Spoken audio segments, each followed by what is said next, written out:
नमस्कार दोस्तों, स्वागत है आपका सिविल सर्विसेज मेड इजी में। यूपी पीसीएस का प्रीलिम्स और आरओ का प्रीलिम्स अब आने वाला है। तो इन एग्जाम्स के प्रीलिम्स को काउंटर करने के लिए हमारे पास स्टैंडर्ड सोर्सेज क्या क्या होने चाहिए, कौन कौन से वो सोर्सेज हैं जिन्हें पढ़ के आप इस एग्ज़ाम को बहुत आराम से क्लियर कर सकते हैं। तो इन्हीं सोर्सेज के ऊपर आज के इस वीडियो में हम डिस्कस करेंगे। एक्चुअली देखिए, बहुत सारे लोगों में प्री को लेकर कन्फ्यूज़न रहता है। मेंस के बारे में तो मैक्सिमम लोगों को पता रहता है कि कहाँ से क्या पढ़ना है, बट प्री को लेकर थोड़ा सा लोग कंफ्यूज रहते हैं। तो मैंने सोचा आज की इस वीडियो में हम सारे के सारे सोर्सेज को डिस्कस कर लेते हैं कि किस सब्जेक्ट के लिए हमें कौन कौन सी किताब उठानी है और किस किताब से हमें क्या क्या मिलेगा, जिससे कि इस एग्ज़ाम को क्लियर करने में कोई दिक्कत ना हो। तो वीडियो में आगे बढ़ने से पहले अगर आप चैनल पर पहली बार आएँ तो काइंडली इस चैनल को सब्सक्राइब करें। वीडियो अच्छा लगे तो लाइक एंड शेयर ज़रूर करें। तो वीडियो में आगे बढ़ने से पहले कुछ हम बेसिक चीज़ें देख लेते हैं कि बेसिकली हमें क्या क्या चीज़ें हमें करनी है। ठीक है, तो देखिए, सबसे पहली जो बेसिक चीज़ है वो है घटनाचक्र प्लस ल्यूसेंट। देखिए, घटनाचक्र इसलिए इंपॉर्टेंट हो जाती है क्योंकि ये पीवाईक्यूज को डील करती है और उसमें एक्सप्लेनेटरी पार्ट होता है। अगर आपने एक्सप्लेनेशन को ठीक से पढ़ा हुआ है तो मैक्सिमम चीज़ें आपको कवर हो जाती हैं। और जहाँ तक बात ल्यूसेंट की है, तो ल्यूसेंट एक बेसिक किताब है जिसे आप लोगों को पढ़ना चाहिए, क्योंकि यूपी पीसीएस में और आरओ दोनों में ही कुछ सेक्शंस ऐसे हैं जहाँ पे ल्यूसेंट बहुत काम करती है। जैसे अगर हम मॉडर्न हिस्ट्री की बात कर लें, मेडिवल हिस्ट्री की बात कर लें, या हम पॉलिटी की बात कर लें, एंशिएंट हिस्ट्री की बात कर लें, ज्योग्राफी की बात कर लें, तो इन सब में जो फैक्ट्स हैं ल्यूसेंट के अंदर बहुत अच्छे दिए हुए हैं। फॉर एग्जाम्पल, जैसे अगर हम ज्योग्राफी की बात करें तो माउंटेन रेंजेस अगर आप देख लें, या रिवर्स को देख लें, रिवर्स का ओरिजिन पॉइंट क्या है, कहाँ पे एंड हो रही है, कहाँ से निकल रही है, किस किस स्टेट से बह के आ रही है, तो ये सारी चीज़ें आपको ल्यूसेंट में बहुत अच्छी तरह से मिल जाएंगी। तो ल्यूसेंट और घटनाचक्र जो है, ये दो आपकी बेसिक चीज़ें हो गई जो आपको करना ही करना है। ठीक है, घटनाचक्र को भी आप इग्नोर नहीं कर सकते हैं, ल्यूसेंट को भी इग्नोर नहीं कर सकते हैं। अब यहाँ पे एक चीज़ समझने वाली है कि ल्यूसेंट में बेसिकली देखिए सारे फैक्ट्स ही फैक्ट्स आपको दिए हुए हैं। तो ल्यूसेंट के जितने भी फैक्ट्स हैं, पूरी किताब तो आप नहीं रट पाएंगे, याद होगा भी नहीं। बट इसमें तरीका ये होता है कि जब आप 5 बार, 6 बार, 7 बार, 8 बार जब आप इसे रिवीजन करते हैं बार बार, तो कुछ कुछ चीज़ें आपके दिमाग में बैठ जाती हैं। तो जब एग्ज़ाम में क्वेश्चन आता है तो आप उसे देख के आंसर निकाल लेते हैं। अब ये अलग बात है कि अगर आपसे कोई पूछे कि किस पेज पे कौन सा क्वेश्चन है या किस पेज पे कौन सा फैक्ट दिया हुआ है ल्यूसेंट में, तो आप शायद नहीं बता पाएंगे। बट जब एग्ज़ाम में क्वेश्चन आएगा तो उसे देख के आप समझ जाएंगे कि आंसर क्या है, बिकॉज वो पर्टिकुलर चीज़ आपके सामने से 8-10 बार आपकी आंखों के सामने से गुजर चुकी है। ठीक है, तो ल्यूसेंट और घटनाचक्र बेसिक चीज़ है जो आपको करना ही करना है, इसे स्किप नहीं किया जा सकता है। दूसरी चीज़ जो बेसिक पॉइंट आपको याद रखना है वो है लेस रिसोर्सेस। देखिए, मैं हमेशा से आप लोगों को बताते आया हूँ कि एक किताब को आप 10 बार पढ़ लें, 10 किताबों को एक बार ना पढ़ें। तो देखिए, शुरुआत में आपको जो भी किताब उठानी है उसमें हो सकता है आपको उसे डिसाइड करने में कुछ समय लग जाए, 5 दिन, 6 दिन, 8 दिन, बट वो लग जाता है, कोई दिक्कत नहीं है। बट एक बार जब आपने किताब डिसाइड कर लिया कि हमें इस किताब से पढ़ना है, तो फिर आप उस किताब को चेंज ना करें, उसी का बार बार रिवीजन करें, जिससे कि आपका परफॉर्मेंस इन्हांस हो और चीज़ें आपके दिमाग में बैठ जाएं। तीसरी चीज़ आपको करना है स्मार्ट वर्क। स्मार्ट वर्क से मेरा क्या मतलब है? More time to important subjects, more time to important subjects. इससे मेरा मतलब क्या है? क्वेश्चन पेपर्स देख के आपको एवेल्युएट करना होगा कि किस क्वेश्चन पेपर का स्टाइल क्या है।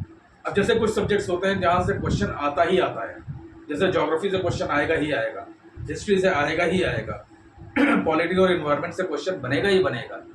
तो ये कुछ इंपॉर्टेंट सब्जेक्ट्स हैं जिस पर आपको ज़्यादा टाइम देना है, क्योंकि आपको 100% पता है कि यहाँ से क्वेश्चन बनेगा। इसीलिए मैंने कहा स्मार्ट वर्क, मतलब जो सब्जेक्ट्स आपको पता है कि यहाँ से क्वेश्चन बनने वाले हैं, उस पर आपको ज़्यादा टाइम देना ही देना है। चौथी चीज़, आपको कंसिस्टेंट रहना है।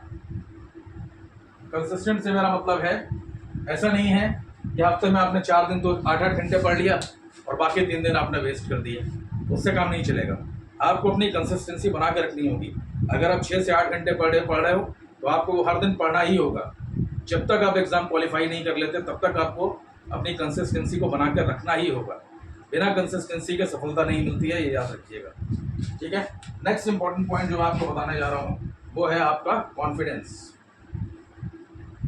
वो है आपका कॉन्फिडेंस। देखिए आरओ का एग्जाम हो या यूपीपीसीएस का एग्जाम हो, दोनों ही टफ एग्जाम्स हैं, बड़े एग्जाम्स हैं, और इन एग्जाम्स में आपको अपने ऊपर भरोसा करना ही होगा। अपने आप के ऊपर आपको कॉन्फिडेंस रखना ही होगा। बट ये कॉन्फिडेंस आएगा कैसे? ये कॉन्फिडेंस आएगा आपके बार बार रिवीजन करने से, बार बार चीज़ों को पढ़ने से। क्योंकि जब आप बार बार किसी चीज़ को पढ़ते हो, रिवाइज करते हो, तो दिमाग में वो चीज़ें बैठ जाती हैं, और वही जब चीज़ें बैठ जाती हैं तो आपको कॉन्फिडेंस देने लगती हैं कि yes I can do it. तो ये जो आई कैन डू इट वाला जो अप्रोच है ये आपको मेंटेन करना होगा। And last but not the least, इसमें जो छठा पॉइंट मैं आपको बताना चाहता हूँ वो है एंग्जाइटी। एंग्जाइटी से आपको बच के रहना है, मतलब एंग्शियस आपको नहीं होना है, एंग्जाइटी को अपने आसपास नहीं आने देना है। आपके आसपास में जो भी लोग हैं जो नेगेटिव बातें करते हैं या जो बोलते हैं अरे यार इन सब एग्जाम्स में कुछ नहीं होता है, ऐसा है वैसा है, जो आपकी लेग पुलिंग करते हैं, उन लोगों से कुछ समय के लिए दूरी बना लेनी है। ठीक है, ये बेसिक पॉइंट्स थे जो आपको हमेशा अब फॉलो करने हैं एग्जाम होने तक। अब इसके बाद अब हम बात करते हैं अपनी बुक लिस्ट पे कि बेसिकली किस सब्जेक्ट में हमें कौन सी किताब उठानी है।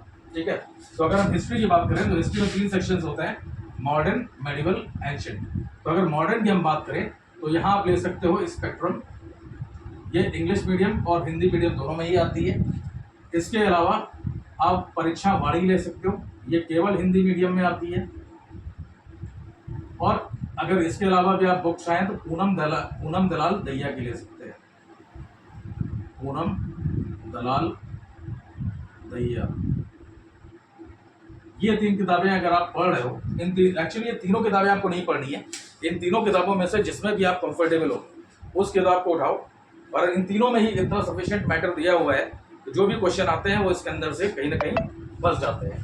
ठीक है, अगर हम मेडिवल हिस्ट्री की बात करें तो मेडिवल में आपके पास 2 सोर्स रहेंगे, पूनम दलाल दहिया या एस के पांडे। ठीक है, इसमें आप एक एडिशनल चाहें तो सौरभ चौबे को भी आप ऐड कर सकते हैं। ठीक है, चौबे की बुक भी अच्छी है। एंशिएंट की जहाँ तक बात है तो एंशिएंट में आप एस के पांडे पर रिलाई कर सकते हैं। एस के पांडे जो है वो फुल ऑफ फैक्ट्स है, ठीक से आप पढ़ भी सकते हैं, और अगर आपको चीज़ें याद रही तो इसके बाहर कुछ भी नहीं जाएगा। ठीक है, अब हम बात करते हैं ज्योग्राफी की। तो जहाँ तक बात ज्योग्राफी की है, यहाँ पे आप परीक्षा वाणी का पूरा यूज़ कर सकते हैं। वाणी हिंदी में आती है, ठीक है, और जो इंग्लिश मीडियम वाले लोग हैं वो बर्नवाल को यूज़ कर सकते हैं। बर्नवाल जो है इंग्लिश और हिंदी दोनों ही मीडियम्स में आती है, बट हिंदी मीडियम वाले जो है वो वाणी में मुझे लगता है ज़्यादा कंफर्टेबल रहेंगे। बट मैं आपको सजेस्ट ये करना चाहता हूँ कि जो इंग्लिश मीडियम वाले स्टूडेंट्स हैं वो भी वाणी को उठा लें, क्योंकि वाणी में जो फैक्ट्स दिए हुए हैं वो सफिशेंट हैं, वो मोर देन सफिशेंट है। अगर उन फैक्ट्स को भी आप कायदे से याद रख पाए तो आपका काम चल जाएगा। यूपीपीसीएस और आरओ दोनों में ही आपका काम चल जाएगा। और इसके साथ साथ ज्योग्राफी में आपको एक एटलस को यूज़ करना होगा। देखिए एटलस मैं इसलिए बता रहा हूँ क्योंकि देखिए इंडियन ज्योग्राफी में तो बहुत कम सेक्शन ऐसे होंगे जहाँ पे आपको एटलस देखने की ज़रूरत पड़ेगी, पर जहाँ तक बात वर्ल्ड ज्योग्राफी की है तो वहाँ पे बिना एटलस के काम नहीं चलेगा। अगर एटलस के बिना आप रटने की कोशिश करेंगे तो वो कभी भी आपसे रटाएगा नहीं। तो इसलिए बेटर है कि एक एटलस को अपने पास रखें, और जब भी वर्ल्ड ज्योग्राफी के क्वेश्चंस देख रहे हों या वर्ल्ड ज्योग्राफी का कंटेंट देख रहे हों तो आप एटलस में साथ साथ चीज़ों को देखते हुए चलें। ठीक है, अब इसके बाद बात करते हैं पॉलिटी। तो पॉलिटी में देखिए 2 चीज़ें हैं। जो लोग यूपीपीसीएस दे रहे हैं वो लक्ष्मीकांत जरूर पढ़ लें, वो लक्ष्मीकांत मस्ट है उनके लिए, इसको जरूर पढ़ लें। प्लस हिंदी मीडियम वाले हैं वो वाणी देख सकते हैं। ठीक है, और जो लोग आरओ सिर्फ फोकस कर रहे हैं आरओ उन्हें देखिए लक्ष्मीकांत पे जाने की जरूरत नहीं है, वो केवल परीक्षा वाणी की देख लेंगे तो भी काम चल जाएगा। देखिए यूपीपीसीएस वालों को मैं लक्ष्मीकांत देखने इसलिए बोल रहा हूँ क्योंकि अगर आप लक्ष्मीकांत अभी से कायदे से पढ़ लेंगे तो आपके मेंस की मैक्सिमम चीज़ें जो है आपकी यहीं कहीं कवर हो जाएंगी, तो मेंस में आपको दिक्कत नहीं आएगी। अदरवाइज क्या है कि मेंस में फिर अगर आप लक्ष्मीकांत नहीं पढ़ी हुई है तो परीक्षा वाणी से काम नहीं चलेगा। ठीक है, तो प्रीलिम्स के लिए लक्ष्मीकांत प्लस वाणी, क्योंकि वाणी में बहुत सारे फैक्ट्स दिए हुए हैं, आर्टिकल्स दिए हुए हैं, कैसे हैंडल करना है, वो सारी चीज़ें उसके अंदर हैं। ठीक है, जहाँ तक बात अगला सब्जेक्ट देखिए, जहाँ तक बात इकोनॉमी की है तो इकोनॉमी हमेशा करंट बेस्ड चीज़ें पूछी जाती हैं। करंट बेस्ड होता है, प्लस करंट बेस्ड इकोनॉमी जो होता है वो बेसिकली करंट बेस्ड होता है, राइट। और बेसिक कंसेप्ट इसमें इन्वॉल्व होते हैं, बेसिक कंसेप्ट्स, ठीक है। तो इसमें बेसिक कंसेप्ट्स वाला जो हिस्सा है वो आप कहीं से भी पढ़ सकते हैं, जैसे श्रीराम आईएएस के नोट्स हो गए या आपने दृष्टि के नोट्स उठा लिए, तो ये आप कहीं से भी पढ़ सकते हैं बेसिक कंसेप्ट्स। बट जहाँ तक बात करंट बेस्ड क्वेश्चंस की है, इसमें करंट बेस्ड क्वेश्चंस ही बनते हैं, तो उसके लिए आप करंट कायदे से पढ़िए, चीज़ें आपकी हो जाएंगी। और इकोनॉमी में मैंने अपना एक वीडियो दिया था काफ़ी समय पहले, आप चाहें तो उसका लिंक मैं प्रोवाइड कर दूंगा।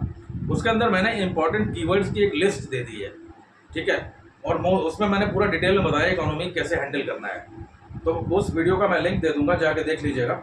और जितने कीवर्ड्स भी मैंने इकोनॉमी में उस वीडियो में आप लोगों को दिए हैं, उन सभी कीवर्ड्स पे अगर आपने 50 वर्ड भी अगर तैयार रखे तो आपका प्रीलिम्स जो है वो रुकेगा नहीं। प्रीलिम्स जितने भी क्वेश्चन आएंगे बेसिक कंसेप्ट से रिलेटेड या करंट बेस्ड में भी, जैसे कर्व्स हो गया, लॉरेंट्ज कर्व हो गया, फिलिप्स कर्व हो गया, या मॉनेटरी पॉलिसी क्या है, फिजिकल पॉलिसी क्या है, ये सारी चीज़ें मैंने उधर कीवर्ड्स की एक लिस्ट दी है कि आपको बेसिकली क्या क्या पढ़ना है, और क्वेश्चंस 100% उसी के अंदर से आते हैं, ठीक है। तो उसका मैं लिंक आपको प्रोवाइड कर दूंगा, उसे देख लीजिएगा, ठीक है। जहाँ तक बात साइंस की है, तो साइंस में मैं आपको बता रहा हूँ कि आप ल्यूसेंट खरीद लें। ल्यूसेंट कौन सी, इंडिविजुअल जो साइंस वाली बुक आती है उसे खरीद लें, क्योंकि उसमें फिजिक्स, केमिस्ट्री, बायो तीनों का सेक्शन अलग अलग दिया हुआ है, और उसमें क्या है कि कंटेंट के साथ साथ बाद में एमसीक्यूज भी दिए हुए हैं, तो आप बहुत सारे एमसीक्यूज भी साथ में प्रैक्टिस कर सकते हैं, ठीक है। तो ल्यूसेंट साइंस में एकदम बेस्ट बुक है, आप उसे उठा सकते हैं, और उसमें भी आपको ज़्यादा ध्यान रखना है, बायोलॉजी पे सबसे ज़्यादा ध्यान रखना है, उसके बाद फिजिक्स पे। केमिस्ट्री आप उतना ध्यान नहीं देंगे तो भी काम चलेगा, क्योंकि 1-2 क्वेश्चन आएंगे और वो आप स्किप भी कर सकते हैं, उसमें कोई बड़ी बात नहीं है।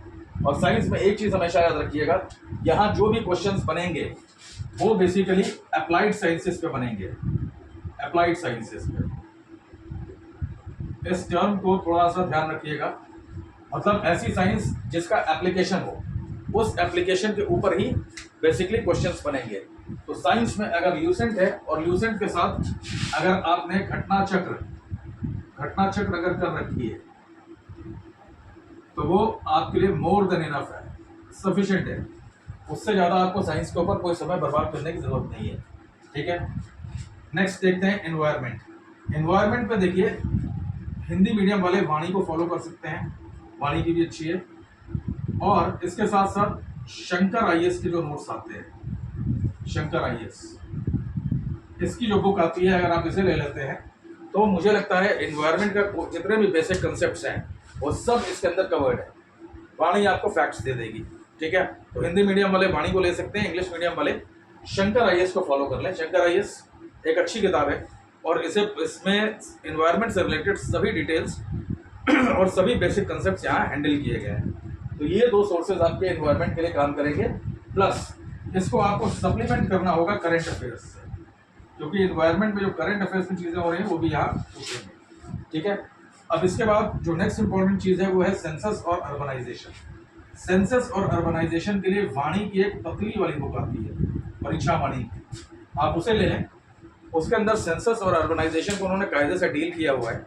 बेसिकली ये पूरा डेटा ही है, इस डेटा को उठा के आपको याद करना होगा। अब सेंसस में क्या है, जैसे पूछ लेगा कि यूपी की टेक्निकल ग्रोथ रेट कितनी रही है, दशकीय वृद्धि दर, या पूछ लेगा कि यूपी की पॉपुलेशन कितनी है, मेल पॉपुलेशन कितनी है, फीमेल पॉपुलेशन कितनी है, या फिर यूपी का ऐसा डिस्ट्रिक्ट कौन सा है जो सबसे ज़्यादा लिटरेट है, ये पूछे। इस टाइप के क्वेश्चंस बनते हैं सेंसस और अर्बनाइजेशन में। तो अगर इसमें आपने परीक्षा वाणी की बुक ली है तो वो सफिशिएंट है, आपका काम चला देगी, ठीक है। जहाँ तक बात एग्रीकल्चर की है, तो एग्रीकल्चर में देखिए यूपी पीसीएस में बहुत ज़्यादा क्वेश्चंस नहीं आते हैं, बट जहाँ तक बात आरओ की है तो यहाँ पे क्वेश्चंस बनते हैं। और इसमें क्या है, इसमें अगर आपको एग्रीकल्चर वाले 5-6 क्वेश्चन जो आते हैं उसे कवर करने के लिए आपको 2 काम करने हैं। पहली चीज़ तो आप पीवाईक्यूज देख लीजिए, पीवाईक्यूज प्लस परीक्षा वाणी देख लीजिए। अगर इतनी चीज़ें आपने देखी हुई हैं तो कोई दिक्कत नहीं होने वाली है, ठीक है। इसके बाद जो नेक्स्ट इंपॉर्टेंट चीज़ है वो है यूपी स्पेशल। यूपी स्पेशल घटना चक्र का तथ्य सार आता है, ये एक बहुत अच्छा सोर्स है। It is a very good source for UP special. घटना चक्र का तथ्य सार, उसे आप लेके देख लीजिए, यूपी स्पेशल का एक भी क्वेश्चन छूट के नहीं जाएगा। और last but not the least, current affairs. तो देखिए करंट अफेयर्स में आप लोगों को ऑलरेडी पता है सोर्सेज बहुत सारे हैं। जैसे आप घटना चक्र का करंट देख सकते हैं, घटना चक्र का करंट, इसे अगर आप देख लें, ये घटना चक्र करंट के नाम से ही आता है, इसे आप देख सकते हैं। नहीं तो आई दृष्टि देख सकते हैं, और अगर आई दृष्टि और घटना चक्र नहीं देख पा रहे हैं तो आप पीडी देख सकते हैं, प्रतियोगिता दर्पण, या क्रॉनिकल देख सकते हैं। अब करंट अफेयर्स में देखने वाली बात सिर्फ इतनी है कि ये जो भी सोर्सेज मैंने आपको बताए, इसमें आपको ईयरली या हाफ ईयरली वाली किताबें नहीं लेनी है, वार्षिकी या अर्धवार्षिकी नहीं लेनी है। आपको लेना क्या है, मंथली वाली। और लास्ट ईयर के करंट पे ज़्यादा एम्फसाइज करने की ज़रूरत नहीं है। आप इस जनवरी 2024 से अपने करंट को स्टार्ट करिए, और 27 अक्टूबर को पेपर है, तो कम से कम 15 अक्टूबर तक का आप करंट कवर कर करके यूपी पीसीएस के लिए, और आरओ या आरओ के लिए थोड़ा सा ज़्यादा करना पड़ेगा। 22 दिसंबर को पेपर है, तो 15 दिसंबर तक का करंट आप वहाँ पे कवर करके रखिए, ठीक है। तो ये एक स्टैंडर्ड बुक लिस्ट है या सोर्स लिस्ट है जिसे आपको फॉलो करना है। और अगर इतनी चीज़ें आप फॉलो कर लेंगे तो प्रीलिम्स में आपके सामने कोई भी दिक्कत नहीं आएगी। बाकी अगर आपको कोई कन्फ्यूज़न होता है, कोई डाउट होता है, तो आप मुझे कमेंट करके पूछ लीजिएगा, मैं आपको बता दूंगा, ठीक है। अब वीडियो एंड करने से पहले बस लास्ट में एक बार और आपको बोलूँगा कि अगर वीडियो अच्छा लगा हो तो लाइक, शेयर एंड सब्सक्राइब कर दीजिएगा। Thank you.